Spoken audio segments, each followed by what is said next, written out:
Welcome, my dear students of class 8A and 8B, to my history class. Today I am going to start a new lesson. The name of this lesson is Decline of the Mughals and the Rise of Independent Kingdoms. Decline of the Mughals and the Rise of Independent Kingdoms. In this lesson, there are 5 points as I mentioned in the board. First point, introduction. Second point, factors that led to the decline of the Mughal Empire. And third point, later Mughals. And fourth point, wars of successors. And fifth point, unstable financial structure. These are the 5 points I am going to explain one by one. First point, introduction. 18th century was a significant period in Indian history. Why?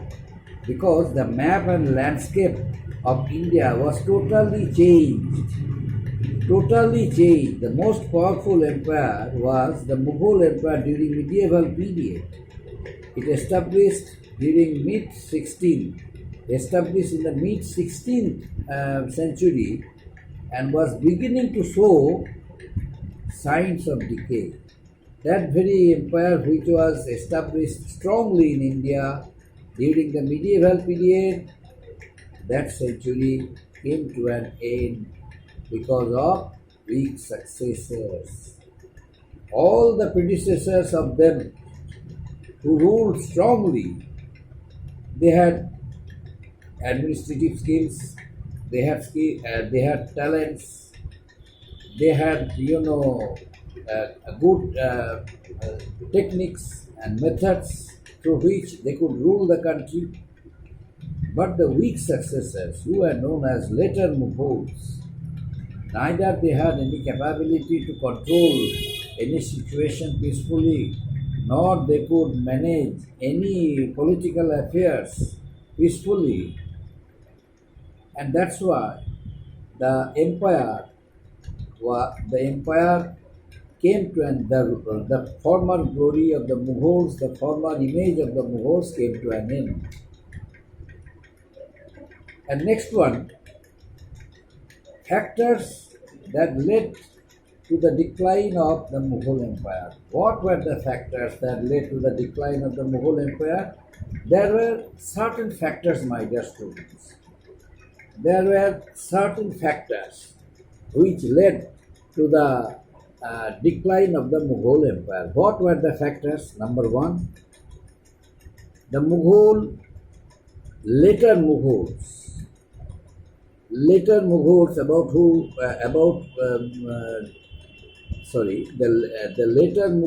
could not establish their rule, could not gain respect from the countrymen. Why?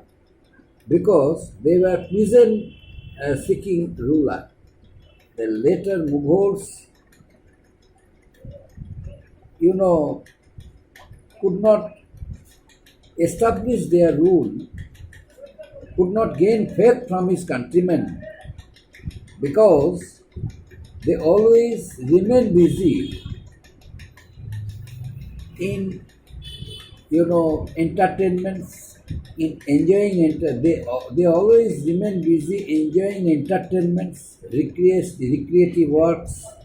That's why they had no intent, they had no attention towards the state or real affairs. People who come to meet them, they denied to meet them also. As a result, people gradually lost their faith towards the Mughals. Who were they? They were later Mughals. And another important factor was the Aurangzeb, who brought the entire administrative structure under his iron grip. His weak successors could not do it. They failed to do it. As a result, there was no central authority. People lost their faith towards the state, governors, nobles. They enjoyed a lot of powers. They all declared themselves to be independent. They stopped paying revenues and started collecting revenues from their own states without paying it to the Mughal court. That's why, due to ineffective strategy of the Mughals, due to weak successors of Aurangzeb's, the entire structure of the Mughal Empire was totally was totally uh, was totally dissolved, was totally disintegrated. And next point was later Mughals. Who were the later Mughals? The Mughals who came to power one by one after the death of Aurangzeb, they were known as later Mughals. The first one was Bahadur Shah I, ruled from the year 1707 to 1712. And next, Jahandar Shah, he ruled only 1 year, 1712 to 1713. Then came to power who? The grandson of Aurangzeb, Farrukh Shah. Farrukh Shah came to power in the year 1713 and ruled till 1719. Then Muhammad Shah. Muhammad Shah ruled from 1719 to 1748. Muhammad Shah. And Ahmad Shah ruled from 1748 to 1754. Ahmad Shah. And then Alamgir II. Alamgir II from 1754 to 1759. And Shah Alam II 1759 to 1759 to 1806. Shah Alam II, who signed, who gave the Diwani to Lord Clive. You know, the Diwani of Bengal, Bihar, Odisha, that very personality. Shah Alam II ruled from 1754 to 1806. 1759 to 1806. And next, Akbar II. Akbar II ruled from 1806 to 1837. And then Bahadur Shah Zafar II. He ruled from 1837 to 1857. So they all are known as later Mughals since they ruled after the death of Aurangzeb. Now, what happened to the system of system of transferring power to different rulers one after one? That means, in a short, I can say war of succession. What is about war of succession? What do you know about wars of succession? The war of succession broke out between Aurangzeb and his three sons. A war of succession broke out among Aurangzeb's three sons. They were they? A war of succession broke out between Aurangzeb's three sons after his death.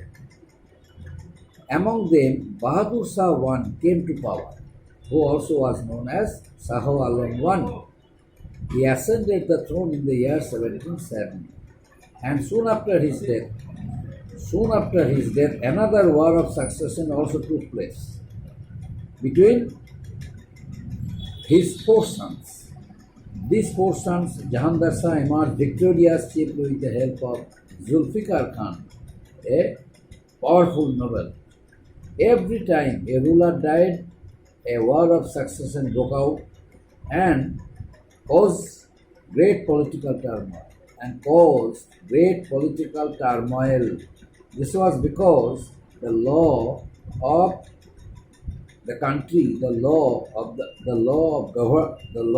the Mughal Empire was not followed by the Mughals themselves.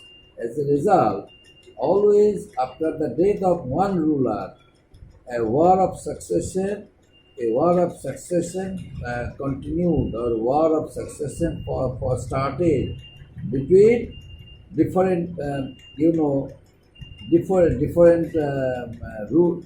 different persons of the Mughal dynasty, and it was nothing but internal political crisis, internal political turmoil. It became a great cause of the decline of the Mughal Empire. And next one, unstable financial structure. Last point, unstable financial structure. Unstable financial structure. Last point, unstable financial structure. What is this? The government under the Mughals during the last half of their rule could not collect revenues and taxes since the nobles and the governors stopped paying taxes and revenues of their respective provinces. After the death of Aurangzeb, one ruler came one after one, and a war of succession also was started between different competitors of the Mughal Empire. It weakened the inherent financial structure of the Mughal dynasty. And it was due to that reason the war, the nobles and the governors declared themselves to be independent. And this independence made them Nawabs of their respective provinces. They all declared themselves to be Nawab of their respective provinces. And the revenues and taxes, whatever they started collecting from their respective provinces, they stopped paying it to the Mughal treasury and started depositing it to their own treasury. As a result, they all became very powerful. Only because of that reason, the glory and image of the Mughals, which strengthened the national integrity of the country under their rule, and people had great faith on them, that glory and image went forever. And the states under the Mughals, these all were disintegrated, and each state came under the control of the Nawabs. Now the Nawabs started ruling the country instead of the Mughals. And the Mughals all had become almost titular rulers at Delhi. Next day, the remaining part I shall discuss. And before finishing today's class, once again I would like to analyze the points as I mentioned. Introduction.